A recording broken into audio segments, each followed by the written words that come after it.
Seja muito bem-vindo. Nós devemos de perseverar em Deus para sermos salvos. Mas esta perseverança de obedecer aquilo que o Senhor nos manda, de ter fé em Jesus, naquilo que Ele nos ensinou e viver como Ele viveu, é um pouco difícil para cada um de nós. Sem a graça de Deus, sem o Espírito Santo, nós não conseguiremos. Podemos ir com as nossas forças naturais até um tempo, mas vamos desistir. A perseverança nas coisas de Deus é um esforço nosso unido à graça de Deus, pedindo o Espírito Santo, pedindo as forças sobrenaturais que o Senhor quer derramar sobre cada um de nós. Por isso que perseverar nas coisas interiores é mais difícil do que perseverar nas coisas exteriores. Exemplo, quando nos convidam para nós arrumarmos o local de um retiro, nós podemos convidar qualquer pessoa, e a maioria vão dizer sim.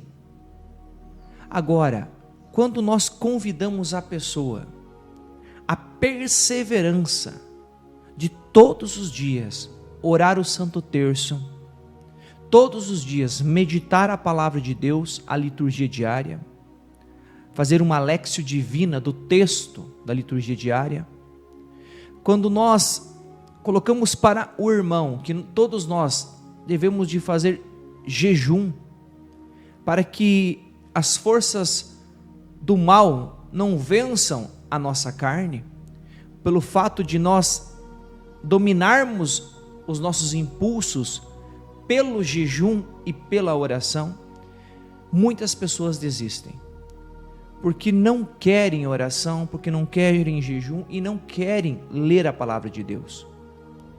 Mas você convidar a pessoa para realizar uma obra onde você põe a mão para enfeitar, ou até você ir à igreja para acolher o irmão na porta da igreja, tudo isso muitas pessoas dizem sim, senão a maioria. Mas quando tem um esforço para a virtude de você tomar o teu tempo e dedicar a Deus na oração, é muito mais difícil.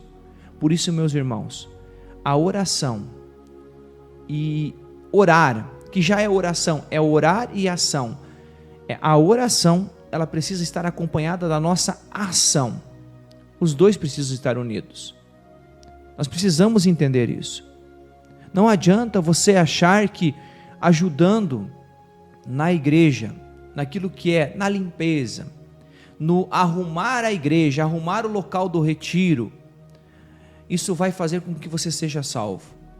A salvação, ela vem pelo ouvir, diz a palavra de Deus, pela pregação. Nós ouvirmos o que Jesus está nos ensinando. Então é um esforço nosso de aceitar aquilo que o Senhor está nos ensinando. Aceite o que o Senhor está nos ensinando.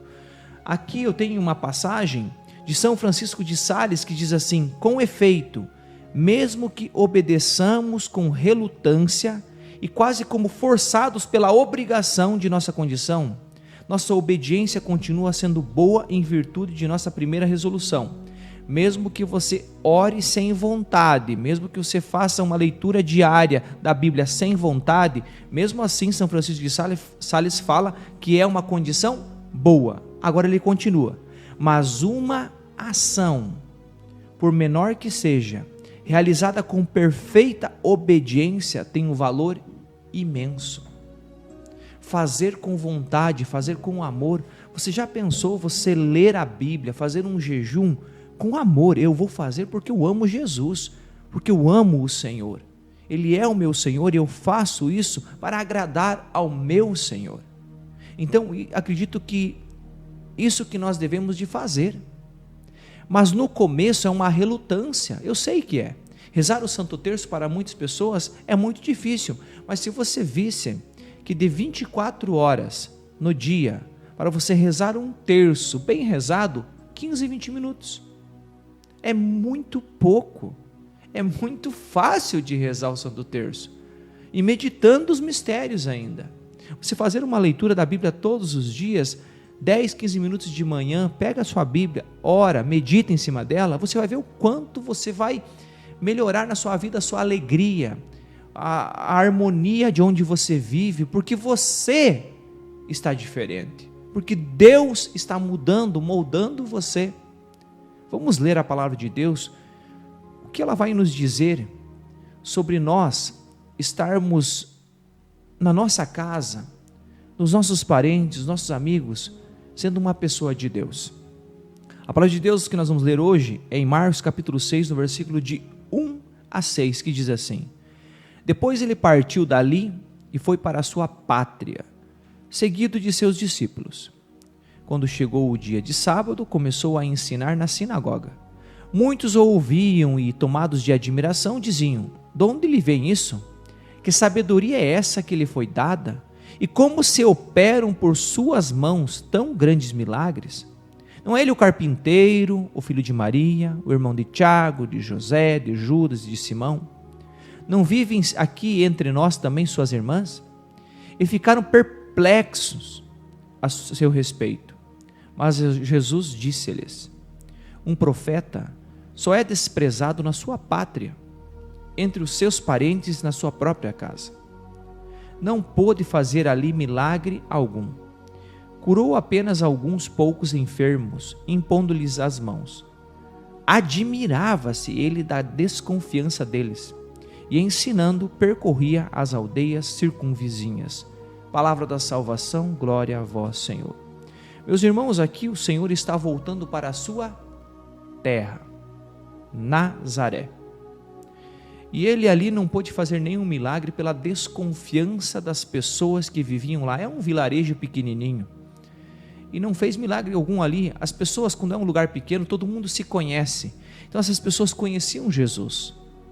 E de vez de aceitar o Senhor, sabendo que ele na região já estava realizando milagres, prodígios, sinais, o seu ensinamento era muito profundo e ele ensinava com autoridade, não como os fariseus. Essa autoridade Jesus tem porque ele é Deus, porque ele é o Senhor. Essas pessoas não aceitaram isso e começaram sim fazer comentários dizendo: os seus irmãos moram aqui, os seus parentes estão aqui, ele não é o filho do carpinteiro, filho de Maria? Nós o conhecemos, ele não tem toda essa autoridade, não. Que doutrina é essa que ele está querendo nos ensinar? E aqui o Senhor fala: um profeta só é desprezado na sua própria pátria, entre os seus parentes e na sua própria casa. Meu irmão, isso nós podemos trazer para os dias de hoje, para mim e para você. Quando nós conhecemos Jesus, quando Jesus começa a mudar a nossa vida, e nós começamos a ter intimidade com o Senhor na oração, começamos a ir à igreja, mas os nossos parentes, os da nossa própria casa, não vão nos reconhecer como homem que mudou de vida, mas muitas vezes vão nos apontar o dedo: eu conheço você, você fazia isso, você fazia aquilo, você é um pecador. Não desista, continue. O que a gente precisa falar para essas pessoas, e com muito amor: eu concordo com você, eu fazia aquilo mesmo, só que agora eu não faço mais, porque Jesus mudou a minha vida. Agora eu sou uma pessoa convertida em obediência ao meu Senhor. Antes eu não tinha Jesus como o Senhor da minha vida, hoje eu tenho, e agora eu vou obedecer a Ele. Por isso que eu quero mudar, eu quero me santificar, eu quero ser santo, eu quero obedecer a Jesus. Essa é a palavra de amor que nós temos que dar aos nossos irmãos que agora não nos reconhecem. E com o tempo, essas pessoas vão ver que você mudou mesmo, que você renunciou à vida passada. Essas pessoas, passando 2, 3 anos, vão querer ser como você, vão ver que você está feliz, que você está alegre, que você está vencendo as batalhas do dia a dia, porque está com o Senhor. Eu digo para você: sempre acolha as pessoas, mesmo quando essas pessoas murmuraram contra você, falaram mal de você, acolha sempre, ore por essas pessoas para que se convertam, porque nós não somos juiz das pessoas, não. O juiz é Jesus, é Ele que vai julgar a cada um de nós. Nós precisamos ter misericórdia para com os nossos irmãos e, claro, ensinar o caminho da verdade com muita caridade e com muito amor. Também diz aqui no versículo 6, admirava-se ele da desconfiança deles, e é por isso que o Senhor ali fez poucos milagres. Diz a palavra aqui, não pôde fazer ali milagre algum, curou apenas alguns poucos enfermos. Então, ele não realizou milagres perante aqueles que estão o vendo e o insultando, podemos dizer assim, mas realizou milagres naqueles que tinham a fé no Senhor. Talvez essas pessoas até nem moravam ali, estavam ali junto com o Senhor, com enfermos e foram curados. A gente não sabe, não diz na palavra, mas com aquele povo dali, foi muito difícil para o Senhor.